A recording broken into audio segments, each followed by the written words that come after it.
Now we're going to move from one part of Africa to another. You know, a very popular theme on iReport is travel. People head around the globe, they show us where they've been and what they've been up to. One student and superstar iReporter is studying right now in Swaziland. Take a look.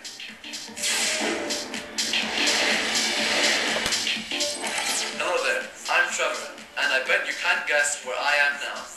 I'm coming to you all the way from the beautiful kingdom of Swaziland.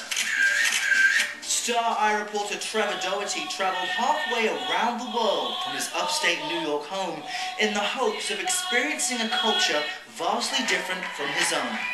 I decided to apply for a scholarship to go to school here because I wanted to have an international experience where I could learn just as much from my peers as from my teachers.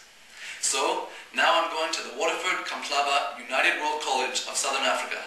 Thankfully for us, he's sharing his images of one of the few remaining absolute monarchies in the world, as well as documenting his travels on social networking sites like YouTube and Twitter. Sure, it has picturesque landscapes and a lively atmosphere, but Swaziland, a relatively small, landlocked country in southern Africa, struggles with the same problems as its larger neighbours. Before I came here, though, I heard some pretty unsettling statistics about Swaziland. It is the country with the highest prevalence of HIV/AIDS and tuberculosis in the world. But when I got here, my first impression of Swaziland was very good. The country is beautiful, full of mountains, waterfalls, and wide open spaces, and the people are warm and welcoming. What you should know about Swaziland is that its culture, I feel, is almost inextricably tied to the king.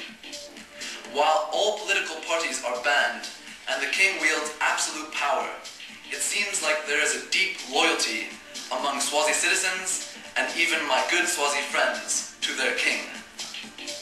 I really hope that you've enjoyed my reports and that now you have a much better understanding of the beautiful kingdom of Swaziland. Very cool. Thanks for sharing your video diary with us, Trevor. Now, do all of you know exactly where Swaziland is? Let me show you on this interactive Google Earth map. The country is located toward the south of the continent, and it's nestled right between South Africa and Mozambique. You can see it right here. So if you want to fly to Swaziland, that's where you want to head. All right, move with me now as we take a look at our next segment. It's called Clicks. A lot of things